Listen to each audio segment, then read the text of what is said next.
Au sommaire de ce journal, la ministre provinciale de l'Agripel, Louise Mouléchi, est informée sur la pêche illégale pendant la période de fermeture déjà faite sur toute l'étendue de la province du Lualaba, a tenu à mettre en garde toute personne qui pêche clandestinement. Vous aurez à écouter son propos au cours de ce journal. Toujours dans ce journal, c'est ce vendredi que s'est clôturée la formation des honorables députés sur les cycles budgétaires. Une formation qui permettra aux élus du peuple d'améliorer les allocations pour le budget de l'exercice 2020.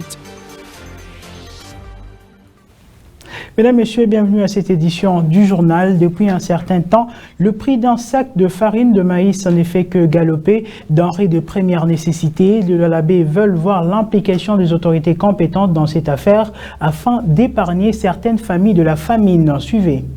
Depuis un temps, une flambée des prix d'un sac de farine dans différents marchés de Kolwezi. Ces produits qui constituent l'aliment de base dans la province du Lualaba inquiètent nombreuses familles incapables de s'en procurer.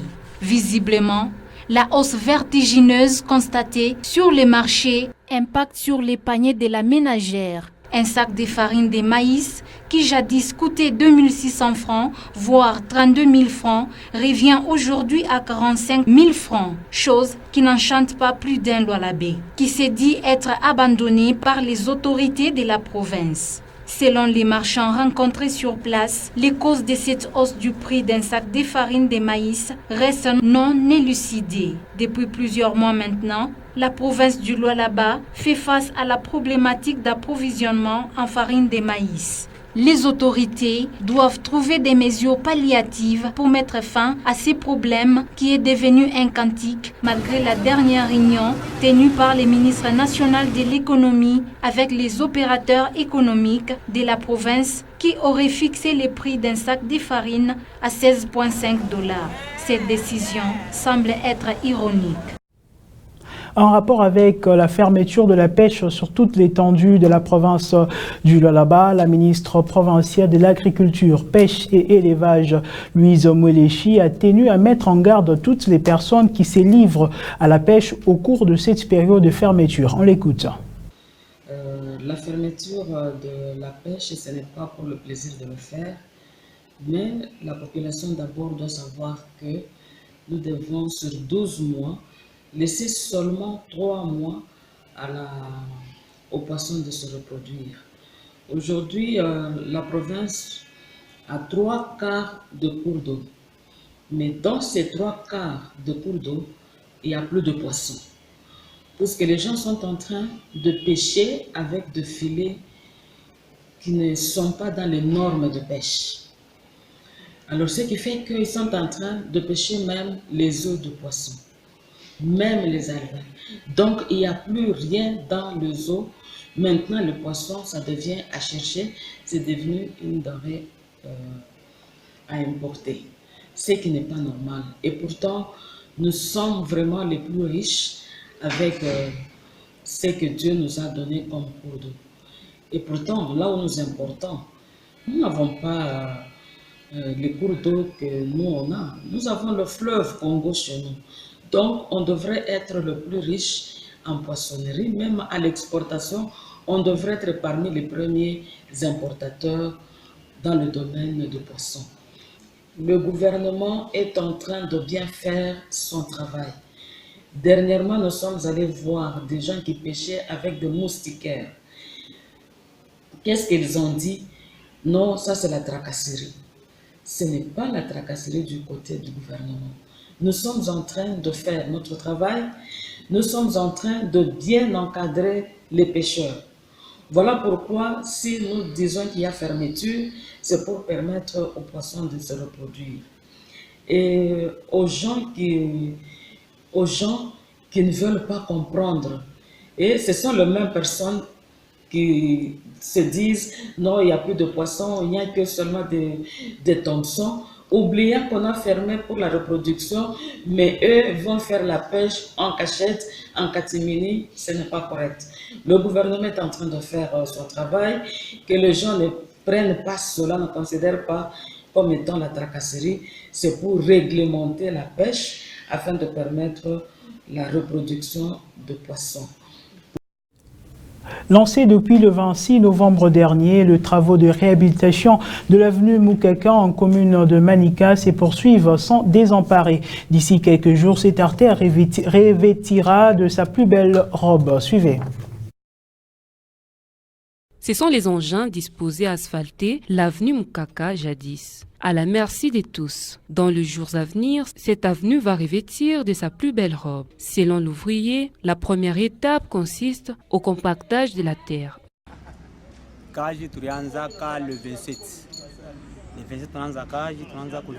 Nous avons commencé par la suite, nous avons évolué pendant un bout de temps. Mais parfois nous sommes freinés par les intempéries et la tuyauterie de la régie des eaux.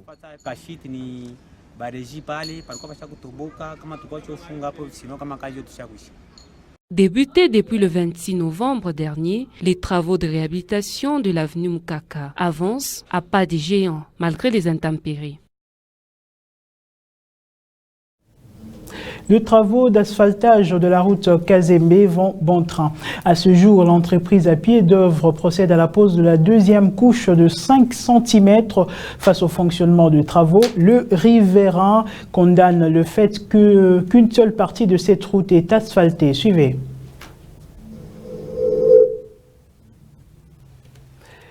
Je disais, les travaux d'asphaltage de la route Kazembe vont bon train. À ce jour, l'entreprise à pied d'œuvre procède à la pose de la deuxième couche de 5 cm. Face au fonctionnement des travaux, le riverain condamne le fait que cette route n'est asphaltée qu'en partie. Suivez. À l'entrée de la route, tout est rose. Des engins en marche, des agents chacun à son poste. Objectif: embellir la province du Lualaba. La couche de base de cette route avait été déposée il y a très longtemps. À ce jour, la présence des agents de Crexet sur cette dernière s'explique par le simple fait qu'une deuxième couche de 500 cm est en train d'y être posée. Un vrai coup de cœur qui permet de désengorger toute la province, un acte très salué. Sur cette même route, dépasser le gouvernorat de province, on oublie la modernité. C'est ici où se sépare le ténèbre et la lumière. Bienvenue dans l'autre face, la route menant vers le gouvernorat de province. De flaques d'eau de plus de 50 cm. Tout véhicule doit ralentir. Dans le cas contraire, c'est le désastre. Témoins oculaires. Le riverain ne peuvent pas s'empêcher de condamner. Nous entendons dire province pilote. Quelle province pilote? Regardez de vous-même comment ce véhicule passe. On se croirait dans un village à Dilolo. À la place de mettre la deuxième couche, ils devraient même récupérer cet argent et asphalter toute la partie restante. Ils arrangent que là qu'il y a leurs intérêts.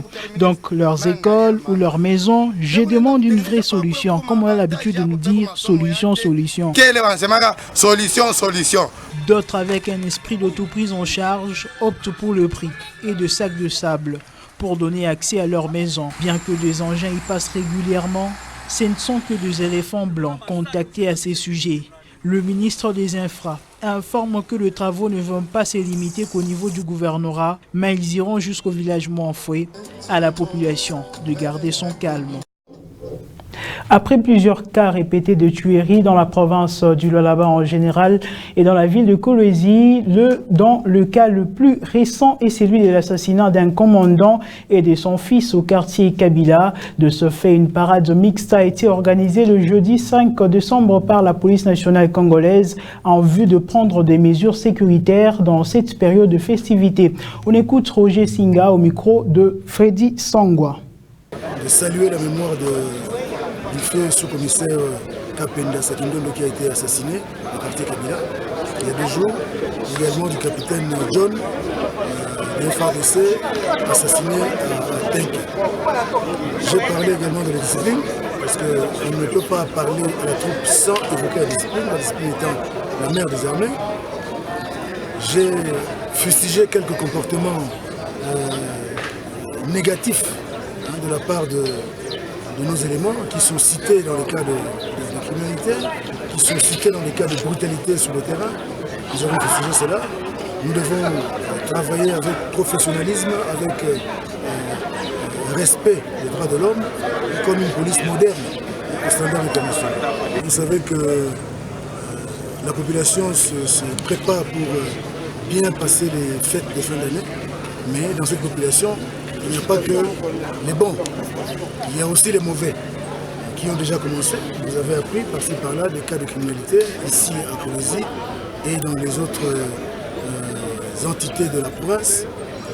Nous supposons que les bandits aussi se préparent à fêter le Saint-Sylvestre. Donc nous attendons à ce qu'il y ait une montée de la criminalité. C'est pour ça que, pour anticiper, nous venons de lancer cette opération afin de contrer cette montée de fièvre dans ce domaine.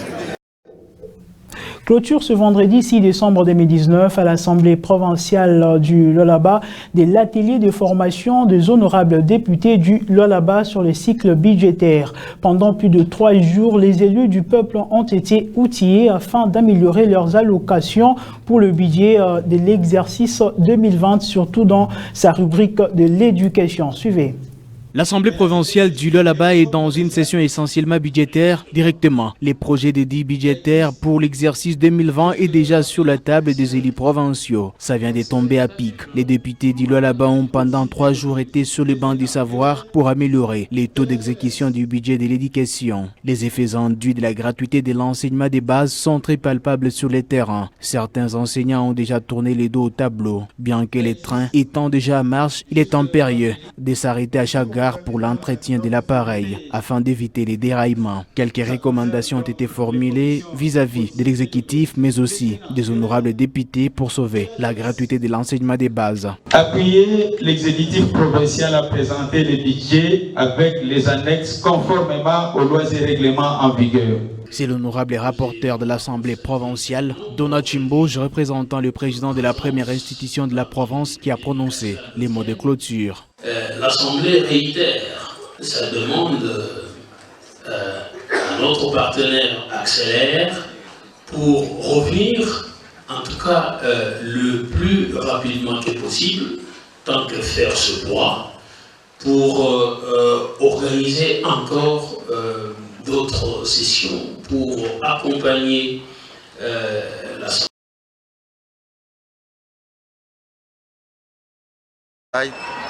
Cette période, parce que nous allons contrôler l'exécutif.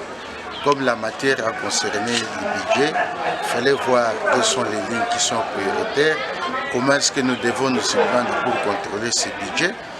Ça tombe à pic, parce que sur notre table aujourd'hui, nous avons d'abord l'élaboration du canevas budgétaire de l'Assemblée provinciale pour l'exercice 2020 et nous avons aussi par la suite celui de l'exécutif. Donc cette matière nous outille vraiment pour que nous puissions pas tâtonner, qu'on aille tout droit au but et que nous puissions améliorer davantage parce que le travail n'a jamais été parfait. Signalons que ces genres de rencontres seront régulières pour permettre aux députés provinciaux, mais aussi à l'exécutif de surmonter certains défis. Mesdames, Messieurs, un communiqué officiel vient de nous parvenir. Nous allons les lire pour vous. Le ministre provincial de l'Intérieur et Sécurité condamne et qualifie de rébellion le mouvement organisé par le motard dans la ville de Kolwezi contre le barrière de recouvrement forcé de taxes ce vendredi 6 novembre 2019. À cet effet, le ministre attire l'attention de tout le motard que la province du Lualaba est dirigée et l'État congolais dispose de tous les instruments pour faire face à toute situation de nature à perturber l'ordre public. À partir de samedi 17 décembre 2019, toutes les barrières érigées pour le recouvrement des taxes par la DERLU seront replacées. Par conséquent, le ministre de l'Intérieur et Sécurité met en garde tout récalcitrant qui devra répondre individuellement de ses actes devant les instances judiciaires. À bon entendeur, salut fait à Kolwezi le 6 décembre 2019. Kapenda Deoda, ministre provincial de l'Intérieur. Mesdames, Messieurs, c'est ces communiqués qui met un terme à ces journaux. Merci à vous de nous avoir suivis. L'actualité reste en continu sur www.wango.info. À très bientôt.